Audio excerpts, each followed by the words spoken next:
Assalamualaikum, selamat pagi Mbak. Waalaikumsalam pagi. Baik Mbak, perkenalkan saya Prawatian. Di sini saya berjaga dari jam 8 sampai jam 2 siang. Dengan Mbak siapa? Saya Rebecca, Mbak. Dengan Mbak Rebecca. Panggilannya Mbak siapa? Biasanya dipanggil Mbak Beka. Oke, Mbak Beka ya. Untuk usianya Mbak Beka usianya berapa? Saya 18 tahun. Oke, 18 tahun. Tempat tanggal lahirnya? Di Solo 6 Oktober 2004. Oke, baik. Untuk alamatnya Mbak Beka di mana? Di Rantau Jaya. Rantau Jaya. Oke, agamanya agama apa Mbak? Islam. Islam. Sukunya? Suku Jawa. Oke, baik Mbak.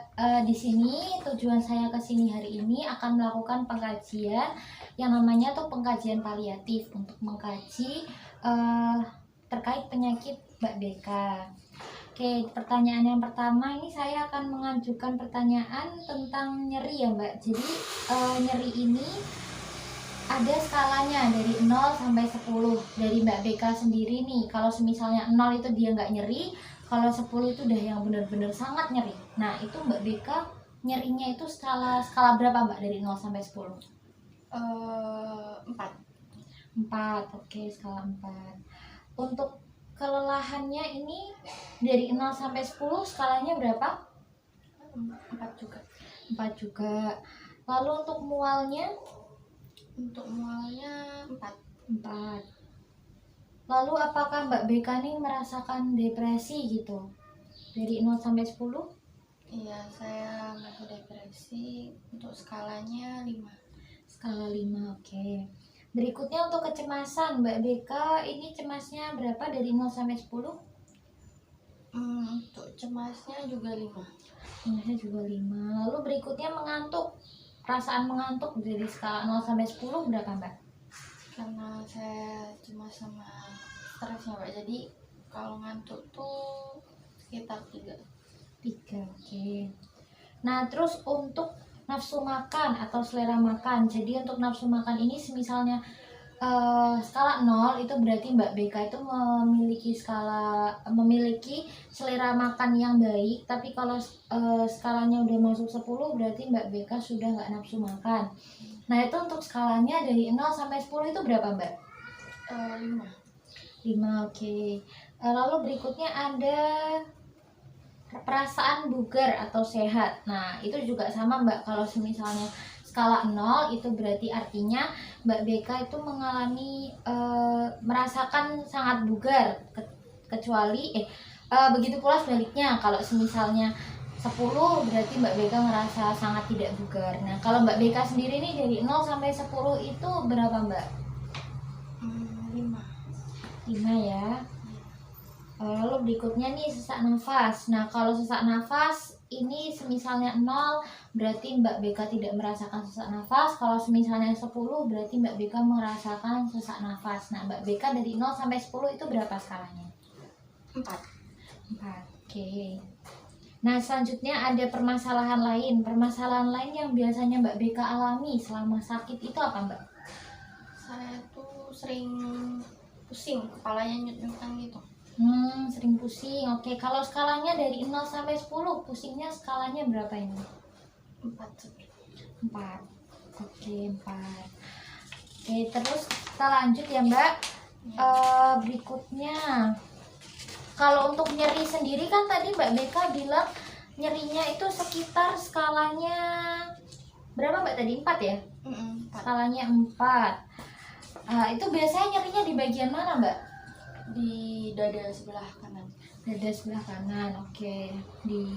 Itu nyerinya sering atau ada waktu tertentu nyerinya itu? Sering, cuman kadang tuh sore hari tuh rasa nyerinya tuh kayak nyeri banget gitu. Berarti yang paling sering tuh sore gitu ya. Oke. Selanjutnya ini juga dilanjut ke pengajian aktivitas fisik ya Mbak. Kalau misal sehari-hari nih kayak pekerjaan rumah atau yang kayak Mbak Beka ini masih SMA ya berarti. Nah, kalau untuk kayak pekerjaan rumah, mengerjakan PR atau semisal yang kayak apalah yang mengerjakan sesuatu yang berat di rumah itu bisa nggak Mbak? Bisa, cuman ini apa? Kalau untuk kerjaan yang ringan-ringan saja. Kalau yang berat banget kayak itu masih butuh bantuan. Oke, baik. Selanjutnya kalau semisal untuk yang melaksanakan aktivitas kayak gitu tuh biasanya ada kesulitan atau enggak? Kalau aktivitas biasa sih, kalau untuk kesulitan pasti ada, cuman ya itu tadi Mbak, kalau yang kayak ringan-ringan, aktivitas ringan saya masih bisa, tapi kalau untuk aktivitas berat itu yang kadang agak kesusahan. Oke. Oke, setelah itu terkait psikososial dari Mbak Beka ini, bagaimana kehidupan sosial Mbak Beka? Jadi bagaimana Mbak Beka dengan tetangga Mbak Beka atau dengan keluarga itu kayak gimana hubungannya? Baik sih, baik Baik-baik aja. terjalin dengan baik. Oke, bismillahirrahmanirrahim. Selanjutnya hubungan Mbak Beka sendiri dengan orang lain secara personal misalkan itu kayak gimana Mbak? Baik sih, kalau saya masih Baik juga. masih terjalin dengan baik. Oke, terus terkait kepuasan diri sendiri, Mbak Beka, apa yang Mbak Beka pikirkan setelah Mbak Beka sakit? Apakah ngerasa tidak puas dengan diri sendiri atau gimana? Kalau tidak puas sih pasti ngerasa ya Mbak, masih kayak agak kurang terima, cuman ya mau gimana. Oke. Lalu hubungan Mbak Beka ini selama di rumah sakit dengan pasien yang lain kayak gimana Mbak? Saya sih jarang ketemu pasien lain, cuman kalau ketemu beberapa pasien lain itu ya saling tegur, saling sapa. Berarti masih ada komunikasi gitu ya. Oke. Nah, terus dari Mbak Beka sendiri nih, Mbak Beka lebih nyaman dirawat di rumah atau di rumah sakit? Sejujurnya saya lebih nyaman di rumah sakit ya Pak, untuk perawatan. Untuk alasannya selain perawatan ada lagi? Ya karena penyakit saya ini ya yang seperti ini, jadi saya merasa kurang percaya diri. Jadi lebih nyaman untuk isolasi diri kayak itu, nggak menyendiri. Oh, iya. Kalau di rumah sakit kan tenang ya, Iya. kalau di rumah kan agak ramai gitu. Oke. Selanjutnya dampak penyakit terhadap Mbak Beka ini gimana? Ya kalau untuk kayak aktivitas sekolah mungkin ya pasti terganggu lah, agak kesulitan juga, kepikiran, jadi fokusnya terpecah belah gitu. Oke. Lalu kalau misal dampak penyakit kepada keluarganya Mbak Beka yang Mbak Beka lihat itu seperti apa? Kalau saya rasa mungkin keluarga agak sedih ya, sedih juga karena saya juga masih muda, ada penyakit seperti ini ya sedih dan terpukul, tapi ya tetap disupport aja. Oke, baik. Udah bagus ya berarti hubungan dengan keluarganya. Terus dampak gejala kualitas hidup dari dukungan sosial. Jadi apakah Mbak Beka ini mendapatkan dukungan sosial mungkin dari temennya atau dari saudara sepupu atau siapa gitu? Kalau dari keluarga pasti ya, terus kalau dari sepupu ya mendukung, mensupport agar cepat baik pulih itu, kan tidak pulih maksudnya kayak lebih dibawa pulang aja. Terus kalau untuk dari teman-teman terdekat juga banyak yang mensupport. Oke. Selanjutnya kalau dari segi pendidikan apakah ada dampak atau gejala yang mempengaruhi pendidikan? Nah, itu pasti ya, jadi karena saya dirawat di rumah sakit juga kan, jadi frekuensi saya untuk sekolah offline itu jadi berkurang, sering izin. Oke. Juga jarang ketemu teman-teman juga ya Mbak ya. Oke, selanjutnya untuk dampak dari penyakit Mbak terhadap kepercayaan atau agama Mbak Beka sendiri apa? Untuk dampaknya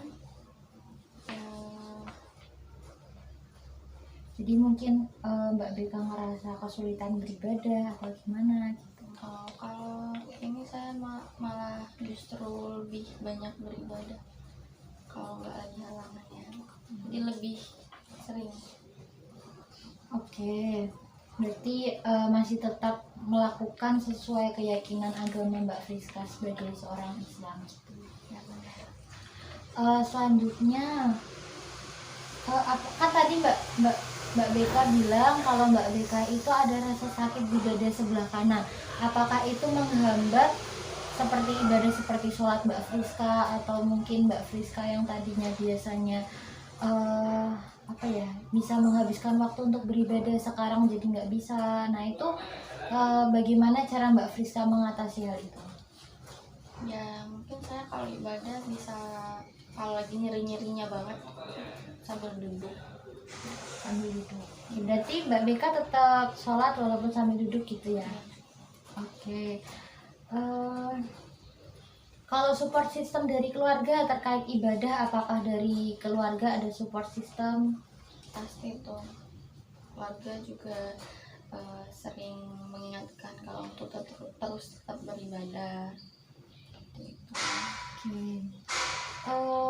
Terus terkait ritual yang biasa dijalankan, semisal Mbak Beka ini sering melakukan seperti sholawat atau mengaji, seperti itu nggak Mbak?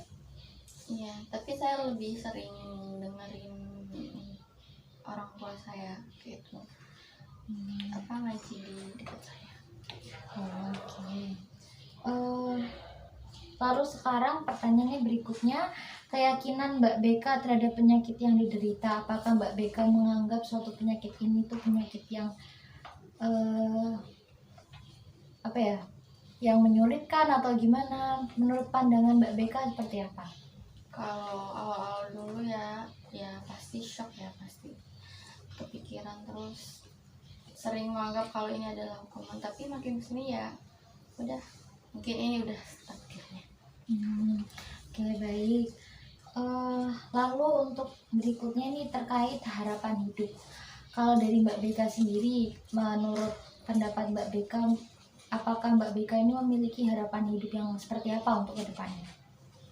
Kalau harapan hidup sih ya pasti saya pengennya sembuh ya, tapi ya itu kembali lagi ke yang di atas, karena yang di atas masih memberikan nomor panjang ya, alhamdulillah. Oke, baik. Selanjutnya ini saya ada sedikit kuesioner. Jadi kuesioner ini namanya kuesioner Spiritual Wellbeing Scale. Di sini udah ada beberapa pertanyaan-pertanyaan, nanti bisa Mbak Beka isi. Kalau semisal Mbak Beka kurang paham, Mbak Beka bisa tanyakan langsung ke saya ya Mbak. Ya Mbak, silahkan diisi untuk kuesionernya.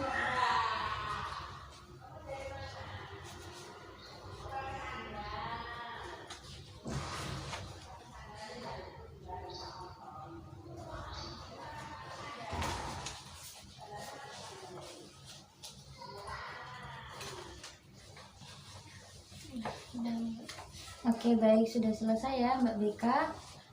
Terima kasih karena atas kerjasamanya, sudah mau berbagi ceritanya kepada saya. Mungkin lain waktu nanti kita bisa ketemu lagi, dan pengkajian hari ini saya cukupkan. Sebelumnya terima kasih ya Mbak. Saya pamit dulu. Terima kasih. Assalamualaikum. Waalaikumsalam.